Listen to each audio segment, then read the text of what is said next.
नमस्कार, म सिटङमा छु अहिले होइन, र तपाईँलाई यहाँ एउटा दाजुसँग भेटघाट गराउँछु। उहाँले एकदमै एउटा प्लान्ट लाउनु भएको छ। उहाँको यसको विषयमा तपाईँलाई हल्का बताउनुहुन्छ। यो लगाउनु भयो भने चाहिँ हामीले विदेश नजाँदा पनि हुन्छ, खट्नु सक्यो भने, तर वेदरले पनि सुट गर्नु पऱ्यो, त्यो पनि हो है। यसको विषयमा हल्का तपाईँलाई देखाउँछु। म सिटङ आलधारादेखि ठिक मुनिपट्टि पर्छ, यहाँ तपाईँलाई हल्का देखाउने छु। नमस्कार दाइ। नमस्कार। भन्नुहोस् न तपाईँको परिचय।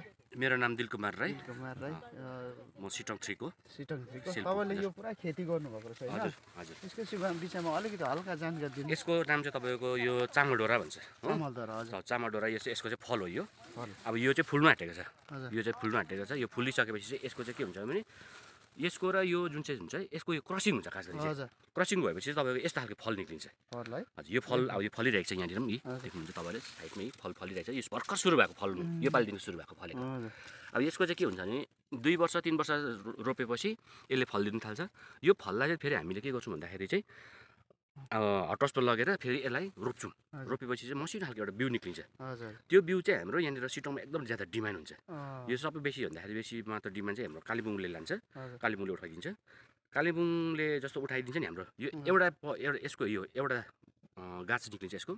यो एउटा गाछको दाम चाहिँ 3 रुपियाँ गोटा पर्छ। 3 रुपियाँ। हजुर, तर अब मानिलिनु यो त अब यति सानै जग्गामै अब हामी हजार निकाल्न सक्छौँ प्रडक्ट चाहिँ। मानिलिउँ अब यो यति जति जग्गा हुन्छ नि, मतलब यो दाना फल्नु चाहिँ तपाईँको कति 1 वर्ष लाग्छ? नै 3 वर्षदेखिको चाहिँ फलिदिएको 3 वर्षदेखिको। भनेपछि 3-4 वर्ष चाहिँ यसको मोटामोटी चाहिँ अब सम्झिनुहोस् न। अब हाम्रो एरियामा चाहिँ 4 वर्षदेखिको चाहिँ यसले फल दिन्छ। अब अरू जग्गा चाहिँ कति भन्नु सकिँदैन, आफ्नो जग्गाको क्लाइमेट अनुसारले हुन्छ होइन। त्यसले गर्दाखेरि फेरि यसलाई चाहिँ सिनेरी प्लान्ट यो इन्डोर प्लान्ट हो। यसको डिमान्ड दामी छ। यसको डिमान्ड त पुऱ्याउन सक्दैन। यो अर्को तपाईँले अर्को के भन्नुभयो यसको चाहिँ? यो मिराई हो। मिराई यो मिराई हो। अब यो मिराई पनि तपाईँको त्यस्तै यो इन्डोर प्लान्ट हो। घरभित्र राखेर हामीले सजाउन सक्छौँ है। अब यसको चाहिँ के छ भन्दाखेरि यसको डिमान्ड धेरै आउँछ। यसको र त्यसको डिमान्ड त हामीले पुऱ्याउन सक्दैन नि। त्यति बिचमा चाहिँ अब यहाँनिर अब डिमान्ड आउँछ। हुन्छ, यत्रो एरियामै तपाईँले त लाखौँको रुपियाँको उयो हुन्छ। यति एरियामा तपाईँको यो फलेर यतिको जमिनमा चाहिँ हामीले प्रडक्ट गर्नु पऱ्यो भने यहाँ त 1.5-2 लाख रुपियाँको एउटा प्रडक्ट हुन्छ नि। यसको दाना यस्तो हुन्छ, यसरी फल्छ। दाना है, यो चाहिँ दाना हो।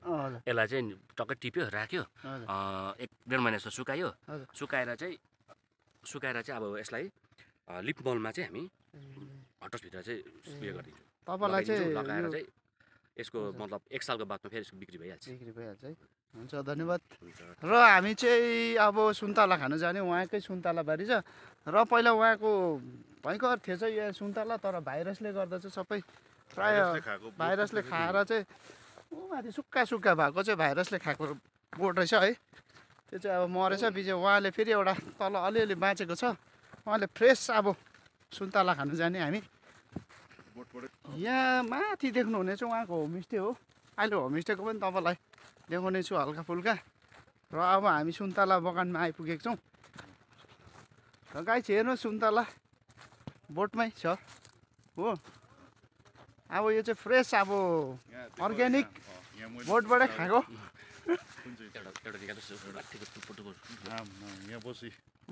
यो सबसे टेस्टी छ सुन्तला यो चाहिँ। यो है हजुर, सबसे टेस्टी एकदम सुन्तला एकदम मीठा है, बढ़िया है, बढ़िया। खाएर देखाइदियो त एउटा।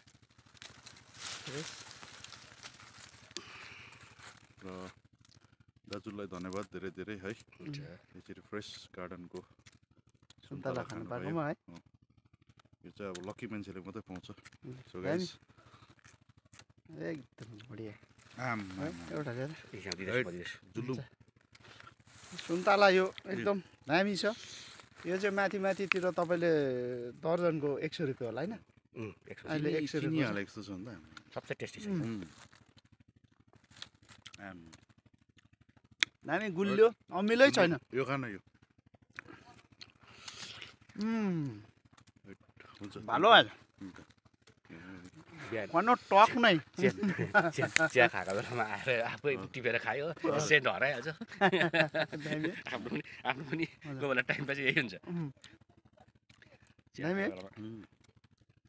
तपाईँहरूले त पहिला त सुन्तला वाक्कै हुन्छ होला खाइ हाम्रो नानीले अहिले यत्रो भयो होइन हजुर उल्टी गरिन्छ खान्थ्यो सुन्तला त सुन्तला ब्याङ फेरि यस्तो हो नि अब यहाँ उहाँ पो ओनर हो र हामीलाई बोटमै खानु सबैलाई कहाँ पाउँछ यसरी कहाँ पाउँछ त्यही सुन्तला फलेको आम होइन यता सुन्त घाम यताबाट यस्तो खिच्छ नि यहाँबाट यस्तो खिच्छ नि सनलाइट यस्तो यस कम्ती छ यहाँ अब यता त्यो हो यसरी हो नि त हो सनलाइट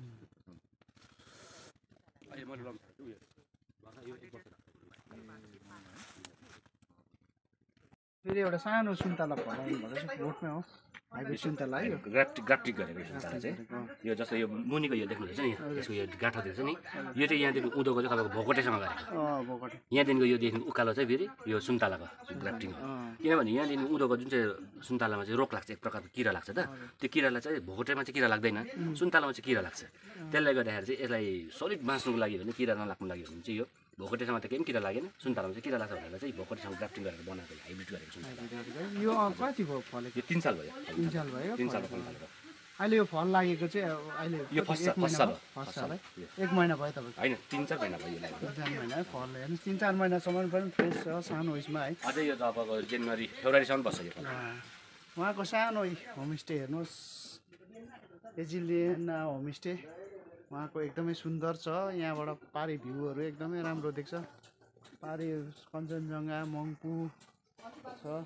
है यो चाहिँ ब्ल्याक प्रिन्स हो ब्ल्याक प्रिन्स यो अहिले यसको ब्ल्याक प्रिन्स भन्छ एउटा पिङ्क प्रिन्स पनि भन्छ कि यसको एउटा सेडिङमा पनि आएको छ त्यो सेडिङको चाहिँ दाम तपाईँको एक झ्यानको दाम तपाईँको यो पर्छ 5000 जस्तो पर्छ 5000 है यो ब्ल्याक प्रिन्सको चाहिँ कम्ती छ अहिले 1200 यस्तो 500 पाउँछ अर्को एउटा छ फेरि अर्को अहिले अझै नयाँ भेराइटीहरू पनि आएको छ यो यसको तपाईँले स्याहार्नु भएको त झन्डै भयो होला यसको यो तपाईँको 4-5 साल भयो 4-5 साल है 4-5 सालमा चाहिँ यत्रो हुँदो रहेछ है दाम पनि दामी छ नि दाम बेसी चाहिँ उहाँले एकदमै सजावट पनि राम्रो बनाउनु भएको छ होमस्टेको होइन फेरि तपाईँलाई स्पेसियल एउटा उहाँले एउटा मसला चिनाउनु हुँदैछ उहाँले राईहरूको स्पेसल डिसमा चल्ने हजुर यो वाचिपा बनाउँछ नि हाम्रो वाचिपा वाचिपामा जस्तो तितो हुन्छ अलिक खाँदाखेरि मजाको हजुर यो हाल्छ खास गरी यसको नाम चाहिँ चुवा भन्छ चुवाको फुल हो यो चाहिँ चुवाको फुल यो चाहिँ चुवाको फुल हो यो चाहिँ राईहरूले वाचिपामा सबभन्दा पहिला चाहिँ इम्पोर्टेन्ट हो यो चाहिँ अलिकति हाल्छ र कुखुराको भुत्ला हाल्छ यसमै मिलाएर चाहिँ त्यसको बादमा चाहिँ अदुवा लसुन हो प्याजहरू रमभेडाहरू हालेर बनाएपछि चाहिँ यो चाहिँ स्पेसल राईहरूको डिसमा चाहिँ यो चल्ने वाचिपाको स्पेसल मसला स्पेसल मसला मैले पनि यस्तो मसला स्पेसल यस्तो हाल्छ भने चाहिँ थाहा थिएन हो र आज चाहिँ यो मसला पनि देखेँ यस्तो तितो त्यो रेसा हुन्छ नि केसर केसर जस्तो सेम रहेछ यसलाई फुटाउँदा चाहिँ केसर जस्तो हुन्छ यसलाई चाहिँ अन्त बनाउँदा चाहिँ कसरी बनाउँछ यसलाई चाहिँ उयो गर्छ पानीमा उमाल्यो हजुर उमालेर एकपल्ट यसको तितो अलिक बेसी कडा तितो हुन्छ त्यो तितोलाई चाहिँ फ्याँक्नुपर्छ फ्याँकेर निचार्यो निचारेर चाहिँ त्यसको बादमा चाहिँ यो भातमा हालेर उयसमा ड्राई फ्राई गर्नुपर्छ खालि त्यसको बादमा चाहिँ त्यो निकाल्यो अरे खाइदियो त्यसको बादमा ढुङ्ग्रो चाहिँ हुनुपर्छ ल गाइस फेरि तपाईँलाई यहाँ बी भन्ने सुन्नुभएको होला है बीको बोट चाहिँ यसरी फल्छ हो यहाँ दानाहरू पाकेछ है यहाँ दिलकुमा अहिले चाहिँ एकदमै फार्म पनि बनाएको रहेछ चारैतिर खेतीदेखिको लिएर फुलहरूदेखि लिएर हेर्नुहोस् कुखुरा लोकल यसरी कुखुराहरू पनि उहाँले गर्नुहुँदो रहेछ है उहाँले चारैतिर भ्याउनुहुन्छ उहाँले फेरि अहिले 10 बजीदेखि उता फेरि माथि दोकानमा पनि जानुहुँदो रहेछ अहिले चाहिँ उहाँको होमस्टे पनि छ होमस्टे पनि तपाईँलाई देखाउने छु उहाँले एकदमै यो नर्सरीको एकदमै उहाँले एकदम मेहनतशील उहाँले गर्नुहुँदो रहेछ र तपाईँलाई एउटा देखाउने छु उहाँ मल चाहिँ कसरी बनाएर कसरी हाल्दो रहेछ यो पनि एउटा हेरिराख्नुहोस् तपाईँले पत्कर मात्रै जम्मा गर्नुभएको हजुर यस्तो टल्ले पत्करै पत्कर छ यसको पत्कर मतलब पत्कर चाहिँ अब एउटै किसिमको चाहिँ होइन हजुर जस्तो यो तिलहरीको पत्ता भयो कटुसको पत्ता भयो है हजुर पत्ता चाहिँ जुनै पनि लिप पाउनु भने चाहिँ तपाईँले गाईको गोबर चाहिँ एउटा पनि चलाउनु हुँदैन एकदम युज गर्नु हुँदैन एन्जेलमा चाहिँ गाईको गोबर युज गरेको एन्जेलले सकिन्छ हो त्यसले गर्दाखेरि चाहिँ यसरी पत्करको मल हामी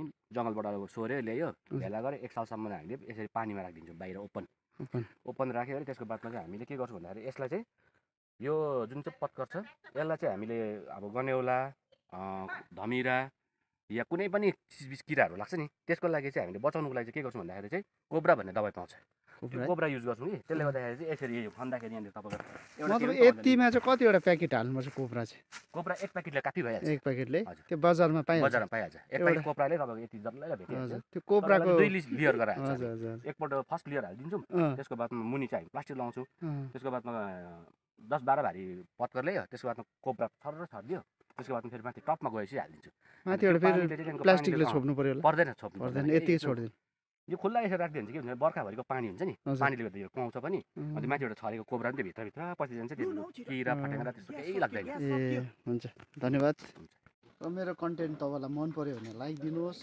होइन अझै मेरो च्यानलसित जोड्न चाहनुहुन्छ भने सब्सक्राइब गर्नुहोस् र फेरि यस्तै प्रकारले यस्तै कन्टेन्टहरू यस्तै भिडियोहरू तपाईँहरू समक्ष पुग्नुको लागि तपाईँले हेर्नु चाहनुहुन्छ भने बेल आइकन दबाउनुहोस् अनि अझै अरूलाई पनि देखाउन चाहनुहुन्छ भने सेयर गरिदिनुहोस् धन्यवाद आजलाई यति नै